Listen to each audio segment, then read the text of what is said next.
At this time, what we'd like to do is open it up for questions and answers. So if you have questions, please use the Q&A panel on the right of your screen. It's to submit questions.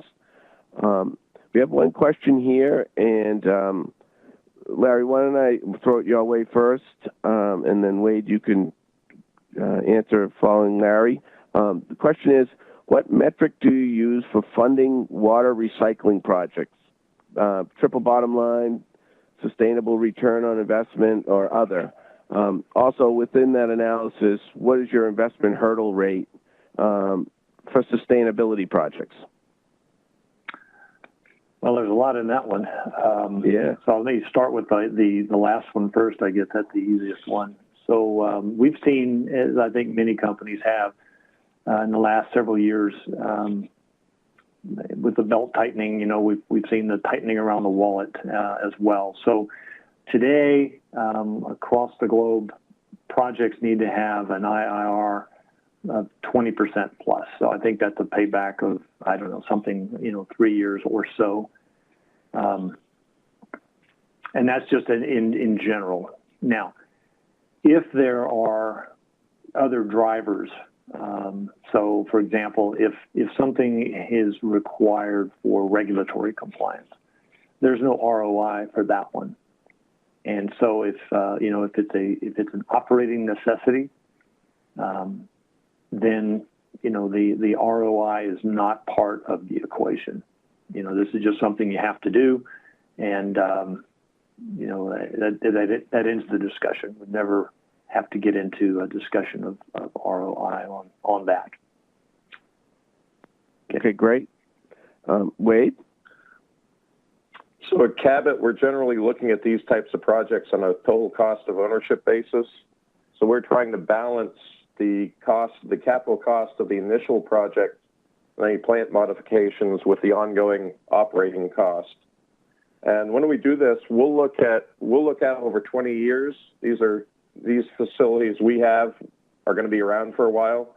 So we'll look at that impact of the operating cost over a 20-year period, and then come back I won't specifically say where our hurdle rate is, but it's similar to what Larry is talking about, even though we're, some would view a commodity chemical industry, we're looking for the same sorts of returns that PepsiCo is. Okay, great. Maybe the next question, we'll start with you first. The question came in, any advice for dealing with local utilities for water sourcing and water discharge? I'll take that one first. So one of the things I think that's key with working with the local utilities is when they're setting a limit, or oftentimes they're coming back because you've exceeded a limit on something like phosphorus or temperature or something like that, is really understanding how it's impacting their process. Typically, they don't, sometimes they may have an arbitrary limit that's a customary limit, but sometimes it might be some other driver like, if we get too much nitrogen, we can't handle it, or our feed system for pH adjustment isn't adequate, so that you can find out what things they're especially sensitive to and what things they may give you more, they may be more understanding about if there's an upset. So understanding their system well enough to know what your impact is on their system, I think, is important. So it's sort of a partnership to make sure your system doesn't adversely affect their system, and where there's more flexibility in their system. Yeah, that's great advice. Larry, any advice for dealing with the local utilities or water source? Really, I think it would just have to echo what Wade has just said. I think it's really essential that you view that local utility as a partner. And you've got to be transparent with them and try to get them to do the same with you. Years ago in some of our facilities, we didn't have that kind of relationship. Some of those were pretty adversarial. And that makes it really difficult to do business when you get into, you need something. You need some relief around a permit requirement, or you need additional water supply, or whatever the case may be. if they're viewing you as the adversary, then, you're going to be treated that way. And we've been working hard over the last several years to turn that around. And in most of our locations, we've really made some big progress there. And it's just a night and day difference when you and the utility are working as a partnership and it's viewed that way from both sides. It's really amazing, how much progress you can make and the creative ways you can find then to get done what you need to get done, and to do it in a way that's protective of, if it's the city's treatment plant or whatever the case might be. So that's probably the one biggest thing, is to really work hard to build those relationships and make it a true partnership. Yeah, I think you both give great points to that, and it's like anything. Building those relationships go a long way, and whether it's a local municipality or water authority, that's really important. We have another question here, and why don't we start, Larry, with you? Do you ever pilot new technologies, and have those pilots resulted in full-scale adoption of systems? That's another good question, and I'd say the answer is yes, we do. Yes, we have, and then in some places we haven't. So let me give you a couple of examples. I talked about the MBR and the water recovery and reuse project. So going back a number of years ago now, we did pilot at one of the plants in the U.S. We did a complete pilot. We're doing advanced process wastewater treatment, and then bringing that back around and bringing it through multiple membrane steps back to potable.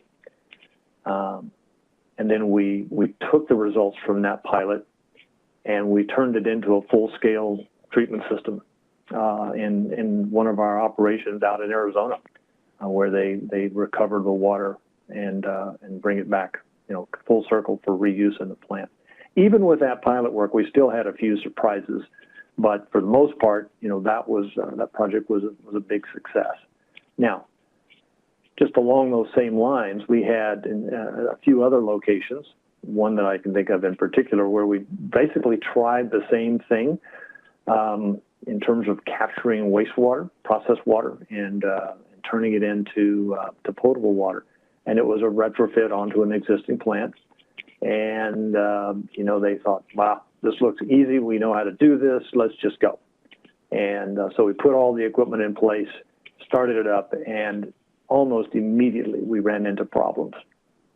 So it was one of those where we said, geez, if we had only piloted that, we could have seen those issues ahead of time and headed some of those off. So, the reality sometimes of scheduling and what have you don't always let you do a pilot. But boy, when you're doing something new and different, it really, really pays off if you can try to slow things down a little bit and say, let's do this. And let's verify that this thing is really going to work out the way we expect, because, when you get into this advanced technology, these little bitty things can make huge differences. And if you go through the pilot effort, it can really pay off. Yeah, those are some great examples, Larry. Wade, do you have any experience with piloting and full-scale adoption of pilots?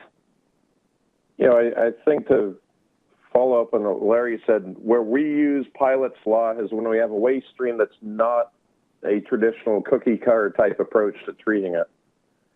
Several years back, we were adding a new wastewater system at one of our plants that was co-located with a rubber manufacturing facility.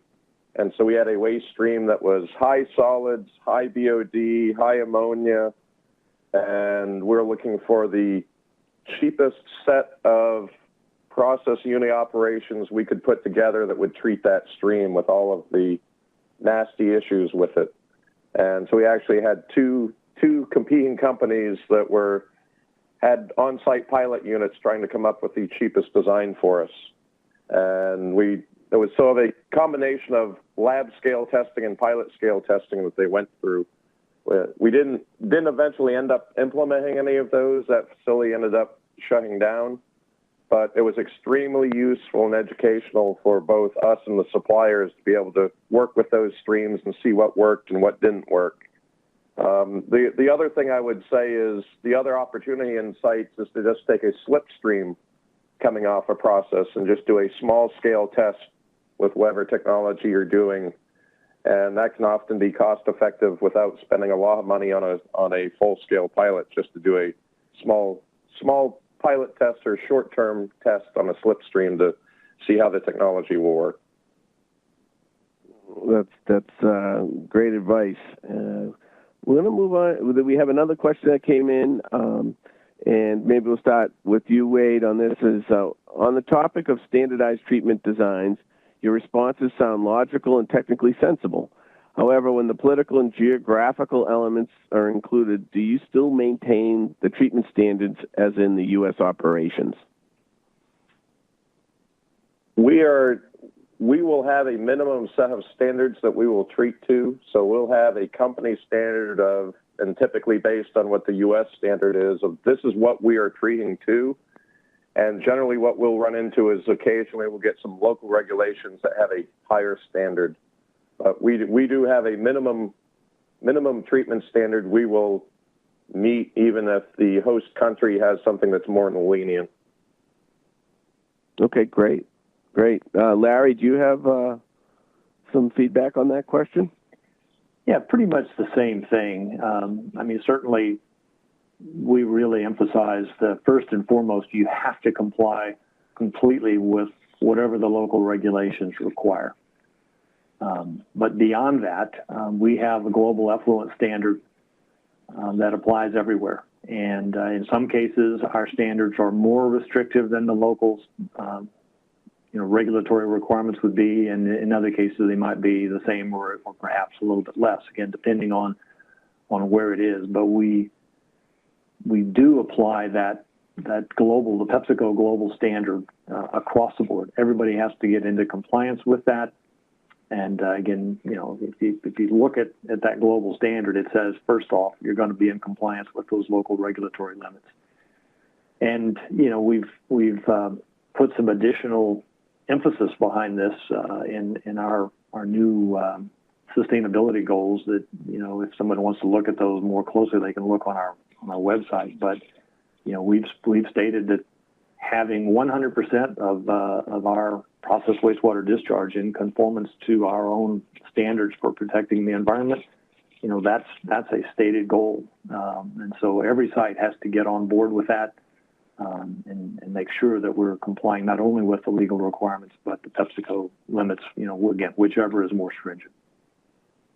Great. And certainly both PepsiCo and Cabot have extensive international operations, and it just makes managing these matters even more challenging. So I appreciate that. I think we have time for one more question. So I'll start with you, Larry. Do you ever collaborate with other industries or companies on technology lessons learned? Well, I think we do, perhaps in a less structured sense. So I'll give you a couple of examples. Certainly on the beverage side, we participate in the beverage industry environmental roundtable. So we are comparing notes with other beverage producers. And there's a lot of information sharing that happens in that forum.